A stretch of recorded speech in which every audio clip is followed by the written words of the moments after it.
आज हम शुरू करेंगे 2023 में मैट्रिक्स और डिटर्मिनेंट से जितना भी क्वेश्चन पूछे गए हैं सारे क्वेश्चन का एक एक करके हम लोग हल देंगे। ठीक है, क्वेश्चन नंबर फर्स्ट क्या, इस क्वेश्चन नंबर फर्स्ट से लेकर 13 तक ऑब्जेक्टिव है। क्वेश्चन नंबर फर्स्ट क्या है, देखिए दो मैट्रिक्स बराबर दिया हुआ है, बोला ए और बी का मान ज्ञात करने के लिए। ठीक है, कोई दो मैट्रिक्स बराबर कब होता है, दोनों के संगत अवयव को बराबर करने पर दो मैट्रिक्स बराबर होता है। नहीं, तुलना करेंगे, दोनों के संगत अवयव को तुलना करेंगे, क्या होगा 2a - 7 इधर a है, दोनों बराबर करेंगे 2a - 7 बराबर a हो गया। ठीक है, 2a - 7 बराबर a है, a प्लस में बराबर जिस साइड लाएंगे तो माइनस होगा। ठीक है, 2a - a बराबर क्या होगा 7 हो गया, दूगो m से वो h घट गया, क्या होगा a बराबर 7। यहाँ से a का वैल्यू 7 निकल गया। और देखिए इधर 1 बराबर b - 1 होगा, 1 बराबर b - 1, यहाँ से b का मान निकालेंगे, 1 बराबर क्या होगा b - 1, यहाँ से 1 माइनस में के बराबर किस साइड आएगा प्लस 1 बराबर b हो गया, 1 1 2 बराबर b हो गया यहाँ से, इसीलिए b बराबर 2 होगा। यहाँ से बोल रहा है a, b, क्वेश्चन में a, का मान क्या है 7, 2, इसका ऑप्शन क्या है 7, 2 किसमें है सी में है, सी होगा ऑप्शन। ठीक है, अगर इस तरह का क्वेश्चन रहेगा, बोलेगा ए और बी का मान निकालिए या तो एक्स वाई का, तो दोनों के संगत अवयव को बराबर करने के बाद ए और बी या क्वेश्चन एक्स या वाई रहेगा तो एक्स वाई का मान निकालना है। ठीक, आज का क्लास बहुत इंपॉर्टेंट है, आप लोग ध्यान से सारे क्वेश्चन को देखिए और आपको अंदाज लग जाएगा किस तरह से प्रत्येक साल क्वेश्चन पूछा जाता है। ठीक है, 2023 में आप बना लीजिएगा तो 2022 में 19 में 18 में किस तरह होता है उसी तरह 2024 में ही पूछा जाएगा। इसलिए आज का क्लास बहुत ही ज़्यादा इंपॉर्टेंट है।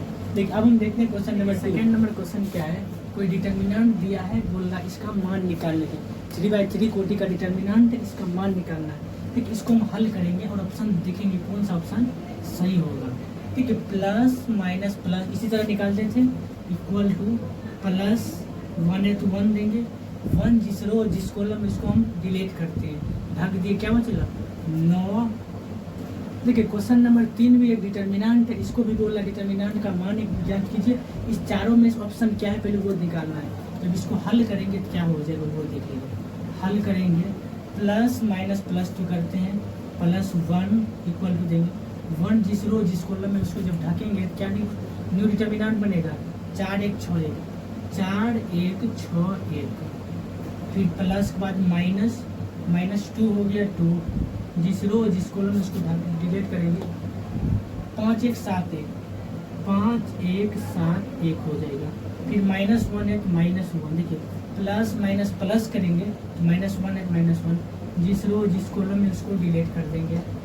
5 4 7 6, 5 4 7 6, जब इसको हम हल करेंगे क्या होगा वो देखिए, 1 है तो 1 इंटू 4 में 1 से गुना करेंगे 4 हो जाएगा, माइनस 6 में 1 से गुना करेंगे 6 हो जाएगा, फिर -2 है तो -2, फिर 5 में 1 से गुना करेंगे 5, -7 में 1 से करेंगे 7 हो गया, -1 है, फिर 6 में 5 से गुना करेंगे 6 5 से 30 हो गया, -7 चौका 28 हो गया।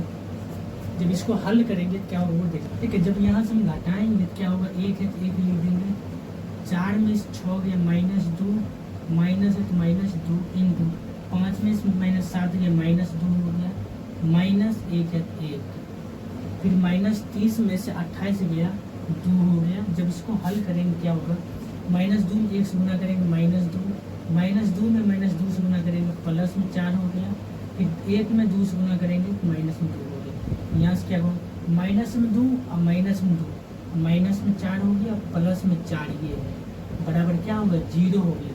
यानी इस डिटर्मिनेंट का जो वैल्यू निकला वो 0 हो गया, जो ऑप्शन नंबर 1 सही है। आई होप आप समझ गए होंगे क्वेश्चन नंबर 3 कैसा था। अब हम देखते हैं क्वेश्चन नंबर 4। ठीक है, क्वेश्चन नंबर 4 क्या कहता है वो देखिए। क्वेश्चन नंबर 4 भी कोई डिटर्मिनेंट है 2/2 कोटि का, उसको हल करना, देखना है कि 4 ऑप्शन में से कौन ऑप्शन सही होगा। सबसे पहले इसको जब हल करेंगे तो क्या होगा वो देखिए। हल करेंगे -sin थीटा, मुख्य विकर्णों को पहले गुना करेंगे, -sin theta into cosec theta, यहाँ से लिखेंगे -sin theta into cosec theta minus sec theta into cos theta, यहाँ से हो जाएगा sec theta into cos theta हुआ है। ठीक है, आप पिछले क्लास में पढ़े होंगे कि कोसेक थीटा कोसेक थीटा बराबर होता है 1 बटा साइन थीटा होता है, और सेक थीटा बराबर होता है 1 बटा कोस थीटा। पढ़े होंगे कोसेक थीटा बराबर 1 बटा sine theta into sec theta बराबर होता है 1 बटा कोस थीटा। यह सबका मान पुट करेंगे, यहाँ माइनस साइन थीटा लिख देंगे, माइनस में sine theta multiply cosec theta के बदले में लिख देंगे 1 बटा साइन थीटा माइनस फिर सेक थीटा के बदले में लिख देंगे 1 बटा cos theta multiply cos theta है तो कोस थीटा लिख देंगे कोस थीटा। ठीक है, यहाँ से कटने वाला है साइन थीटा कट गया, यहाँ कोस थीटा कैंसिल हो गया, यहाँ से हो जाएगा सब कट गया तो -1 फिर माइनस इस सब बदला -1, यहाँ से हो जाएगा माइनस में 2 होगा। ऑप्शन नंबर सी इसका फाइनल आंसर है। आई होप क्वेश्चन नंबर 4 समझ गए होंगे। अब हम देखते हैं क्वेश्चन नंबर 5। ठीक है, क्वेश्चन नंबर 5 क्या करता है, कोई मैट्रिक्स से और कोई उसमें कोई दूसरा मैट्रिक्स से मल्टीप्लाई करेंगे क्या होगा। ठीक है, फर्स्ट मैट्रिक्स को अब ध्यान देखिए 1 0 0 1 है, यानी आई है। इस मैट्रिक्स को कुछ देर के लिए मैट्रिक्स ए मान लीजिए ए। अब यहाँ देखिए कोई भी मैट्रिक्स में अगर यूनिट मैट्रिक्स से मल्टीप्लाई करेंगे तो वही मैट्रिक्स होता है। ए मतलब यही ये क्या है 2 -3 0 4, इसको हम ए माने थे, यही आंसर इसका होगा। क्या होगा 2 -3 0 4, यही ऑप्शन नंबर ए होगा। ठीक, आपको पता है कोई भी मैट्रिक्स में अगर यूनिट मैट्रिक्स से मल्टीप्लाई करते हैं तो वही मैट्रिक्स देता है। ये मैट्रिक्स तो आई है, इसको हम आई मान लिए, इस मैट्रिक्स को हम बी मान लेते बी। आई ए बराबर क्या होता है ए होता है, जिसको इसको हम ए माने थे, ए इसका फाइनल आंसर हो गया। ऑप्शन नंबर ए सही हो गया। I hope. अब हम देखते हैं क्वेश्चन नंबर 6। देखिए क्वेश्चन नंबर 6 क्या है, कोई दो मैट्रिक्स से इसको हल करना है, कोई दो मैट्रिक्स से गुणनफल करना है, और कौन सा ऑप्शन सही होगा वो देखते हैं। देखिए फर्स्ट नंबर मैट्रिक्स है 6 5 है, कोई दूसरा मैट्रिक्स है 1 1। गुना कैसे करते हैं, पहला मैट्रिक्स के जो रो होता है फर्स्ट रो सेकेंड मैट्रिक्स से फर्स्ट कॉलम में मल्टीप्लाई करते हैं। जब मल्टीप्लाई करेंगे क्या होगा, 6 में x करेंगे मल्टीप्लाई 6 हुआ, प्लस का चिन्ह 5 में x करेंगे 5 होगा, दोनों को जोड़ेंगे क्या हो जाएगा, यहाँ से 6 5 11 होगा, यानी मैट्रिक्स अंदर 11 होगा। ऑप्शन नंबर डी इसका फाइनल आंसर है। आई होप समझ गए होंगे। अब हम देखते हैं नेक्स्ट क्वेश्चन। ठीक है, क्वेश्चन नंबर 7 क्या है, कोई दो मैट्रिक्स से दोनों को मल्टीप्लाई करेंगे, दोनों मैट्रिक्स का गुणनफल क्या आता है वो देखिए। सबसे पहले यहाँ पर हल लिखते हैं, इसको हल करके फिर टिक मारते हैं।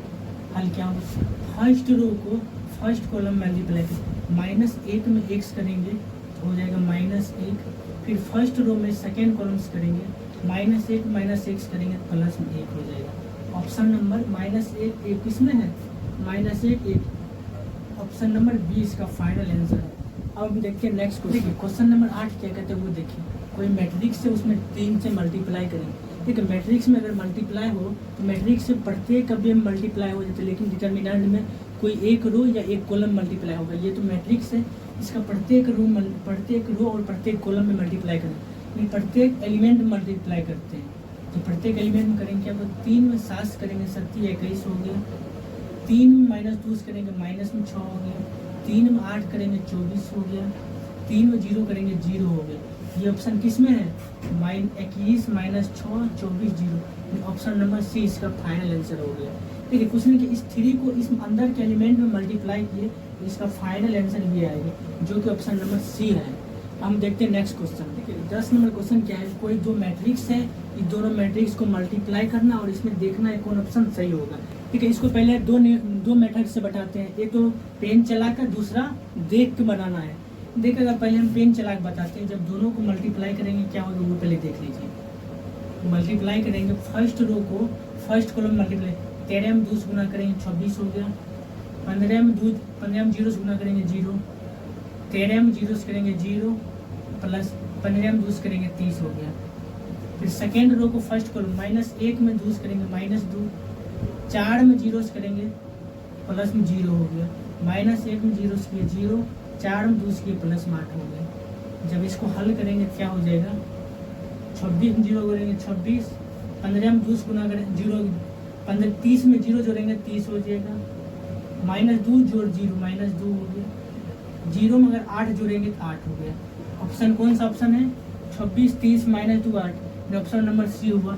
ये तो पेन चला कर है। देखो बिना पेन चलाए किस तरह बनाते हैं, देखिए ये इसमें इस मैट्रिक्स में अगर हम 2 को कॉमन ले लेंगे तो क्या हो जाएगा, 2 अगर कॉमन ले लेंगे तो ये क्या यूनिट मैट्रिक्स बन जाएगा। यूनिट मैट्रिक्स में कोई भी मैट्रिक्स से मल्टीप्लाई करेंगे तो वही मैट्रिक्स देगा। अगर इसमें 2 कॉमन लेंगे तो 2 यहाँ हो जाएगा, इंटू क्या होगा 13 15 माइनस 1 4 हो गया। ये तो यूनिट मैट्रिक्स से आई दे देंगे। आई में कोई भी मैट्रिक्स से मल्टीप्लाई करेंगे तो यही मैट्रिक्स देगा। और जिस मैट्रिक्स में 2 से मल्टीप्लाई करेंगे, 2 में 13 करेंगे 26 हो गया, 2 में 15 करेंगे 30 हो गया, 2 माइनस 1 करेंगे -2 हो गया, 2 में 4 करेंगे 8 हो गया, बस हो गया। फिर सिर्फ क्या ना देखना, इसमें 2 से कॉमन लेना है और इस मैट्रिक्स में 2 से मल्टीप्लाई करेंगे, वही इसका फाइनल आंसर हो गया। क्या कि कोई भी मैट्रिक्स में अगर यूनिट मैट्रिक्स से मल्टीप्लाई करते हैं तो वही मैट्रिक्स देता है, या फिर कोई भी मैट्रिक्स में यूनिट मैट्रिक्स से मल्टीप्लाई करेंगे तो यही मैट्रिक्स देगा। देखते हैं नेक्स्ट कॉमन क्वेश्चन। ठीक है, क्वेश्चन नंबर 11 है, कोई 2 मैट्रिक्स है, इस दोनों मैट्रिक्स को गुणनफल निकालना है। सबसे पहले इस फर्स्ट रो को फर्स्ट कॉलम मल्टीप्लाई करेंगे, 2 में 2 किए 4 हो गया, प्लस 3 में 5 के 5 ये 15 हो गया। इसके बाद सेकेंड रो को सेकेंड कॉलम में करेंगे, क्या होगा 5 में 2 करेंगे 10 हो गया, और 7 में 5 के 7 बचे 35 हो गया। इसको जब हल करेंगे तो क्या हो गया 5 4 9 19 हो गया, 35 10 45 हो गया। ऑप्शन कौन है 19 45 कहाँ है, ऑप्शन नंबर डी हो गया इसका फाइनल। कुछ नहीं किया, देखिए गुणनफल आपको पता है, फर्स्ट मैट्रिक्स के फर्स्ट रो को सेकेंड मैट्रिक्स के फर्स्ट कॉलम मल्टीप्लाई किए। फर्स्ट बार किए 14 4 + 15 आया। जब सेकेंड बार किए सेकेंड रो को फर्स्ट कॉलम में किए तो 10 + 35 हुआ, 4 + 15 को जोड़ेंगे 19 हो गया, 10 और 35 को जोड़ेंगे 45 हो गया, जो कि ऑप्शन नंबर डी है। अब हम देखते हैं नेक्स्ट नंबर क्वेश्चन। ठीक है, क्वेश्चन नंबर 12 क्या है, बोला मैट्रिक्स का सहखंडक निकालना है। कोई मैट्रिक्स दिया है, बोला उसका एडजॉइंट निकालने के लिए। अगर इस मैट्रिक्स का अगर एडजॉइंट निकालते, पता है एडजॉइंट बताए थे, अगर कोई मैट्रिक्स का अगर एडजॉइंट निकालना है तो उसका मुख्य विकर्ण को आपस में इंटरचेंज करना है। एडजॉइंट मानिए a बराबर क्या होगा, इसका जो मुख्य विकर्ण है आपस में इंटरचेंज करेंगे, 4 हो जाएगा 1 हो गया, शेष जो एलिमेंट है उसका चिन्ह बदल जाएगा, माइनस में 2 हो जाएगा और माइनस में 3 हो जाएगा। देखिए ये ऑप्शन किस ऑप्शन में है, 4 - 2 4 - 2 -3 1 -3, ऑप्शन नंबर ए इसका होगा। ठीक है, आपको बताइएगा कोई भी मैट्रिक्स से अगर एडजॉइंट निकालना है तो उसका मुख्य विकर्ण को आपस में इंटरचेंज कर देना है, अदला बदली करना है, जो शेष एलिमेंट है उसका चिन्ह बदल देना। अगर यह 2 माइनस में प्लस में हो गया, प्लस में 3 है तो माइनस में 3 हो गया, 1 और 4 आपस में इंटरचेंज करेंगे, ऑप्शन नंबर ए सही हो गया। ठीक है, अब हम देखते हैं क्वेश्चन नंबर 13। ठीक है, क्वेश्चन नंबर 13 जो ए बराबर कोई मैट्रिक्स है। ठीक है, ए बराबर कोई मैट्रिक्स नहीं है, ए बराबर एक यूनिट मैट्रिक्स है। ये तो एक यूनिट मैट्रिक्स है, यानी ए बराबर आई लिख देते हैं। बोल रहा है ए पर पावर 25 का मान निकालिए के लिए। एक हम बताए थे आप आई स्क्वायर या आई क्यूब या फिर आई पर पावर 4 या आई पर 25 सबका मान आई के बराबर होता है। कोई भी अगर यूनिट मैट्रिक्स का स्क्वायर करे या फिर क्यू करे, फोर्थ करे या 25 करे, सबका मान यूनिट मैट्रिक्स के बराबर होगा। यानी कि ए बराबर आई ही होगा। इसका मतलब आई मतलब क्या है, आई किसका मान दिया, मैट्रिक्स ए का मान दिया है, इसलिए ऑप्शन डी हो जाएगा इसका मान। समझे कि नहीं। ए बराबर अगर कोई मैट्रिक्स दिया हुआ है 1 0 0 1, बोला ए पर पावर 25 निकालने के लिए हम बताए थे ए का जो वैल्यू है वो यूनिट मैट्रिक्स के बराबर है। अगर ए मतलब यूनिट मैट्रिक्स है तो आई पर पावर 25 का मान आई होगा, आई जो कि मैट्रिक्स ए के बराबर है, इसलिए ऑप्शन डी सही होगा मैट्रिक्स ए। आई होप आप समझ गए। देखिए 2023 में टोटल 13 क्वेश्चन मैट्रिक्स और डिटर्मिनेंट दोनों मिलाकर 13 ऑब्जेक्टिव पूछा था, जो आपको क्लियर में समझा दिए थे और प्रत्येक ऑब्जेक्टिव का एक्सप्लेनेशन किए थे, हल करके ऑप्शन पर टिक मारे थे। ठीक है, अब हम देखेंगे कि 2 मार्क्स में कितना क्वेश्चन पूछा है।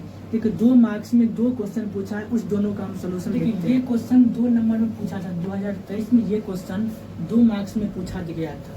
ठीक है, कोई डिटर्मिनेंट है उसका मान निकालना। देखिए 1 नंबर और 2 नंबर सेम ही रहता है डिटर्मिनेंट में, इस तरह दे देगा कि मान निकालने के लिए उसमें ऑप्शन दे देगा, तो ऑप्शन 1 नंबर में पूछ गया, इसमें उसको हल करके आंसर निकालना है, उसको 2 नंबर बनाना है। तो किस तरह हल करते हैं वो देख लीजिए। इसको हल करना है, ये डिटर्मिनेंट, इसका अगर मान निकालना है तो 1 है, फर्स्ट रो के अनुदिश विस्तार कर देंगे तो लिख देंगे इस यहाँ पर R1 के अनुदिश, R1 के अनुदिश विस्तार करने पर,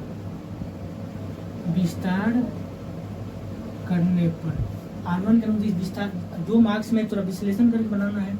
R1 के अनुदिश विस्तार करने पर तो यहाँ लिख देंगे इक्वल टू 1, जिस रो जिस कॉलम में उसको जब डिलीट करेंगे क्या होगा 3649, फिर -2 जिस रो जिस कॉलम में उसको जब डिलीट करेंगे क्या हो जाएगा 1619 हो गया, फिर 4 प्लस में 4 हो जाएगा, जिस रो जिस कॉलम में उसको हम डिलीट करेंगे क्या हो जाएगा 1314। जब इसका हल करने हैं क्या होगा 1 हो जाएगा, 9 3 27 हो गया, माइनस 6 चौक 24 हो गया, माइनस में 2 9 इकाई 9 माइनस 6 इकाई 6 हो गया, प्लस में 4 हो गया, 4 इकाई 4 माइनस 3 इकाई 3 हो गया। तो इसको हम हल करते हैं क्या होगा 1 इंटू 27 में 24 गया 3 हो गया, माइनस 2 इंटू 9 में 6 गया 3 हो गया, प्लस 4 इंटू 4 में 3 गया 1 हो गया, क्या होगा 3 इकाई 3 हो गया, माइनस 2 या 6 हो गया, प्लस 4 हो गया। यहाँ से इसको हल करेंगे क्या होगा प्लस वाले को जोड़ देंगे, 3 प्लस में या 4 प्लस में 3 4 7 होगा, माइनस 6 7 में 6 गया 1 हो गया। इसका फाइनल आंसर ये हो गया। ये आपको 2 मार्क्स में पूछा था। आई होप समझ गए। देखिए यहाँ क्या किया R1 के अनुदिश विस्तार कर दिए, प्लस माइनस प्लस 1 लिए, माइनस में 2 लिए, फिर प्लस में 4 लिए। 1 जिस रो जिस कॉलम में उसको जब डिलीट किए क्या वो देखिए 3649, 2 जिस रो जिस कॉलम में उसको डिलीट किए क्या 1619, फिर प्लस 4 जिस रो जिस कॉलम में उसको डिलीट किया 1314 आया। जब उसको हल किए तो फाइनल आंसर 1 आया। आई होप समझ गए होंगे। अब सेकेंड नंबर देखते हैं 2 मार्क्स में जो पूछा गया उसका सेकेंड नंबर क्वेश्चन क्या है। सेकेंड नंबर क्वेश्चन बोल रहा है यदि ए कोई मैट्रिक्स है, बी भी कोई मैट्रिक्स है तो ज्ञात करना है, ए बी ज्ञात करें यदि संभव हो तब। बोला ए बी का जो गुणनफल है संभव है तो ज्ञात करने के लिए। ठीक हम बताए थे कोई मैट्रिक्स को चेक कैसे करेंगे कि इसका गुणनफल संभव है नहीं है। ठीक है मैट्रिक्स फर्स्ट है, इसका जो कोटि है 3/3 कोटि है, 3/3 कोटि है। मैट्रिक्स जो सेकेंड है, इसका जो कोटि है इसमें कितना रो है 3 रो है और 2 कॉलम है। इसमें होता है फर्स्ट मैट्रिक्स का कॉलम की संख्या और सेकेंड मैट्रिक्स की रो की संख्या अगर बराबर हो तो उस मैट्रिक्स का गुणनफल संभव है। यानी यहाँ से लिख देंगे 3 × 2। फर्स्ट मैट्रिक्स की कॉलम की संख्या, सेकेंड मैट्रिक्स की रो की संख्या दोनों बराबर है, इसलिए ए बी का गुणनफल संभव है। यानी ए बी जो मैट्रिक्स होगा 3/2 कोटि का, ए बी का जो गुणनफल आया न्यू मैट्रिक्स 3/2 कोटि का होगा। इसका गुणनफल संभव है तो यहाँ से अब ए बी का गुणनफल लिखेंगे। इसका जब हल करेंगे तो यहाँ से हो जाएगा ए बी। मैट्रिक्स ए क्या है 0 1 2 1 2 3 2 3 4 है मैट्रिक्स ए। मैट्रिक्स बी तो ये है मैट्रिक्स बी 1 2 -1 0 2 -1। इसको जब गुना करेंगे क्या होगा वो देखिए। फर्स्ट मैट्रिक्स की रो और सेकेंड मैट्रिक्स की कॉलम से मल्टीप्लाई करते हैं। यहाँ से करेंगे 0 में अगर 1 से मल्टीप्लाई करेंगे 0 हो जाएगा, 1 में -x करेंगे -1 हो गया, 2 में 2 करेंगे प्लस में 4 हो गया। फर्स्ट में रो को सेकेंड कॉलम में मल्टीप्लाई करेंगे 0 में 2 करेंगे 0 हो गया, 1 में 0 करेंगे 0 हो गया, 2 में -x करेंगे तो -2 हो गया। अब सेकेंड में रो को फर्स्ट कॉलम में करेंगे 1 में x करेंगे 1 हो गया, 2 में -x करेंगे -2, 3 में 2 करेंगे 6 हो गया। फिर सेकेंड कॉलम में करेंगे 1 में 2 करेंगे 2 हो जाएगा, 2 में 0 करेंगे प्लस में 0 हो गया, 3 में -x करेंगे तो -1 हो जाएगा। फिर सेकेंड रो को फर्स्ट कॉलम करेंगे 2 में x करेंगे 2 हो जाएगा, 3 में -x करेंगे तो -3, 4 में 2 करेंगे प्लस में 8 हो गया। फिर सेकेंड कॉलम में करेंगे 2 में 2 करेंगे 4 हो गया, 3 में 0 करेंगे प्लस में 0, 4 और माइनस 1 माइनस में 4 हो गया। ये हो गया ए बी का गुणनफल क्या होगा वो देखने। यहाँ से -1 + 4 प्लस में 3 हो गया। यहाँ 0 + 0 माइनस में 2 हो गया। यहाँ 6 1 7 7 में 2 गया 5 हो गया। 2 - 1 1 हो जाएगा। 8 2 10 10 में 3 गया 7 3 10 7 हो गया। -4 + 4 0 हो गया। यानी मैट्रिक्स ए जो ये फाइनल आया। देखिए बोले मैट्रिक्स ए दिया है, बी दिया है, ए भी बोल रहा है ज्ञात करे, यदि संभव है तो ज्ञात कर लेना है। ए बी का गुणनफल पता है, संभव किस तरह होता है, फर्स्ट मैट्रिक्स की कॉलम की संख्या और सेकेंड मैट्रिक्स की रो की संख्या अगर बराबर है तो ए बी का गुणनफल संभव है। इसमें 3/3 है, 3/2 है तो बराबर है, इसका मतलब ए बी का गुणनफल संभव है। जो फाइनल आंसर ये हुआ। आई होप आप समझ गए। प्रश्न 1 और 2 दोनों 2 अंक का पूछा हुआ था। अब हम देखते हैं एक प्रश्न है जो 5 नंबर में पूछा गया था, उसको हम देखते हैं। देखिए ये क्वेश्चन 2023 में 5 नंबर में पूछा गया था। बोला सारणी दिया है, बोला सारणी का गुणनफल निकालने के लिए। देखिए सारणी का गुणनफल निकालना है, सबसे पहले सारणी को हल करेंगे, जो आंसर आएगा वही तो इस सारणी का गुणनफल आएगा। इसको हल करेंगे क्या होगा वो देखिए। देखिए जब इसको हल करेंगे ध्यान से देखिए सारणी को। पहले ये सारणी माने कि यही हल यहीं से लिख दिए, यही हल स्टार्ट हो गया। मैट्रिक डिटर्मिनेंट, इस डिटर्मिनेंट को हमको हल करना है। ध्यान देखिए अगर R1 R2 R3 तीनों को जोड़ेंगे क्या हो जाएगा, A माइनस में 2B है प्लस में 2B हो गया तो प्लस में B हो जाएगा। माइनस में C है प्लस में 2C हो जाएगा प्लस में C। देखिए ये वो हम क्लियर हम समझाते हैं। देखिए यहाँ से A माइनस B माइनस, अगर R1 R2 R3 तीनों को जोड़ेंगे क्या होगा, A minus B minus C हो गया, प्लस में 2B हो जाएगा प्लस में 2C हो जाएगा। यहाँ से हो जाएगा A प्लस में A माइनस में B और प्लस में 2B तो प्लस में B हो गया, माइनस में C प्लस में 2C प्लस में C हो गया। यानी कि R1 R2 R3 को जोड़ेंगे तो R यहाँ पर plus A plus B plus C हो गया। इसमें करेंगे 2A है, यहाँ माइनस A प्लस में A हो जाएगा, प्लस में B है, माइनस में C प्लस में 2C हो जाएगा तो प्लस में ABC हो जाएगा। यहाँ से लिख देंगे डायरेक्ट R1 लिख देंगे लिखेंगे यहाँ संक्रिया R1 interchange R1 plus R2 plus R3 लगाने पर संक्रिया लिखेंगे R1 plus R2 plus R3 लगाने पर लिखेंगे क्या हो जाएगा। यहाँ जो मेरा डिटर्मिनेंट है R1 R2 दो जोड़ देंगे, A plus 2B minus 2B plus में B हो जाएगा, माइनस में 2C और प्लस में 2C। यहाँ से हो जाएगा A plus B plus C हो जाएगा। इसमें भी A plus B plus C हो गया, इसमें भी सेम हो गया। 2A माइनस A हो गया, 2B माइनस B हो गया प्लस में C यानी A plus B plus C आ गया। यहाँ से क्या 2B या 2C, यहाँ से हो गया B minus C minus A 2C हो जाएगा, 2B हो जाएगा C minus A minus B। देखिए ध्यान से R1 में A plus B plus C common ले लेते हैं तो क्या हो जाएगा, R1 में सारा है तो कॉमन आ जाएगा। लिख देंगे R1 में A plus B plus C common लेने पर R1 में जब A plus B plus C तीनों कॉमन लेंगे, R1 से कॉमन लेंगे, A plus B plus C बाहर निकल जाएगा, R1 में सिर्फ 1 हो जाएगा, 1 1 1 जब कॉमन आएगा तो यहाँ क्या बचेगा 1 बचेगा।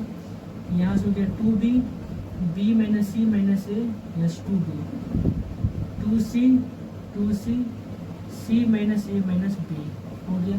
ठीक है, अगर हम ध्यान से देखिए, अगर हम R1 C1 और C2 को घटा देंगे, C1 में C2 घटा देंगे तो C1 और C3 का मान 0 हो गया, सॉरी R1 और R3 का मान 0 हो गया।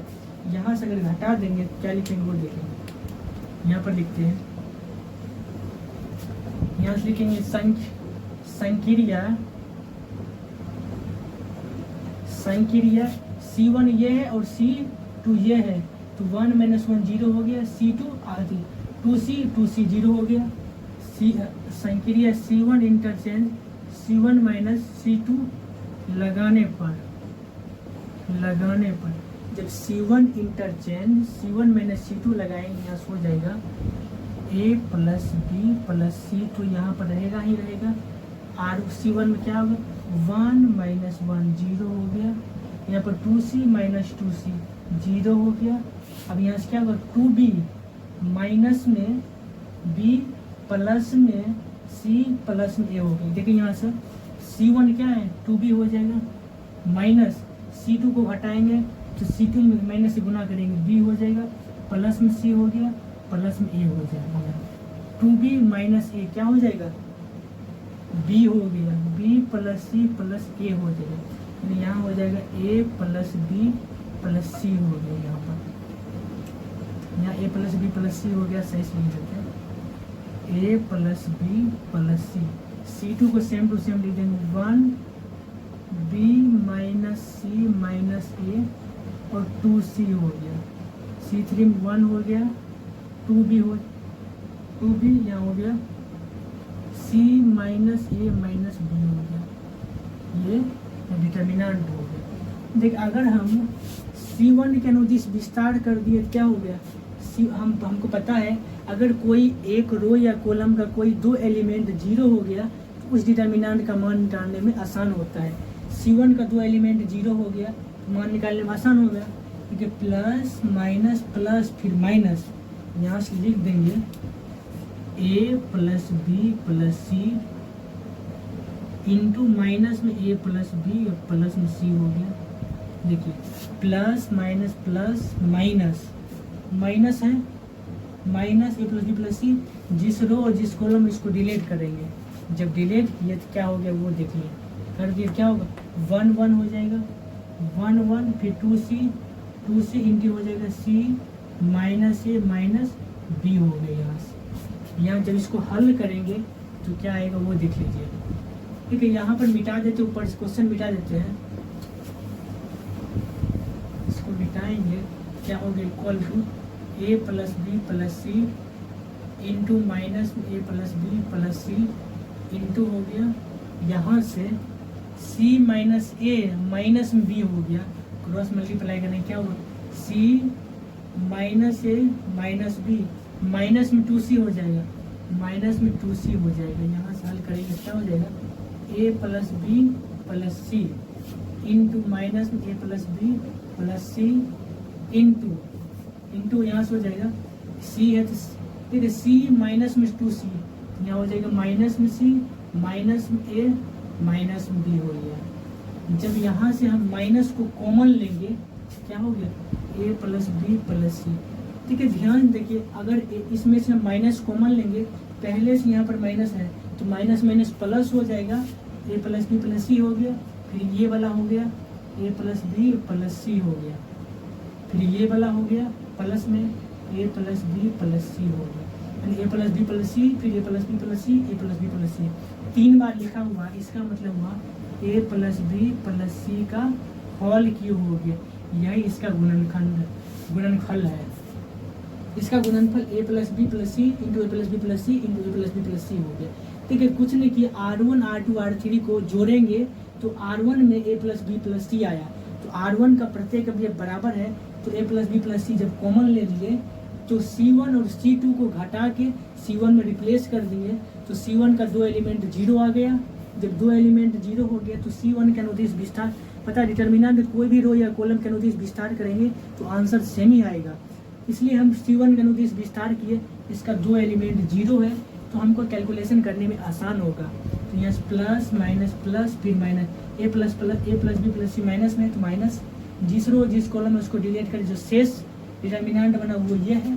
जब इसको हम हल किए तो हो जाएगा C minus A minus B minus 2C, C minus में 2C माइनस में C हो गया, minus A minus B minus A minus B हो गया। इस पूरा जो एलिमेंट इस पूरा जो टर्म है इस टर्म से माइनस कॉमन लिए तो ये माइनस में तो प्लस हो गया, माइनस को गायब यानी प्लस कर दिया, यहाँ A plus B plus C A plus B plus C A plus B plus C, यानी 3 बार है, इसका मतलब A प्लस बी प्लस सी का होल क्यूब आ गया।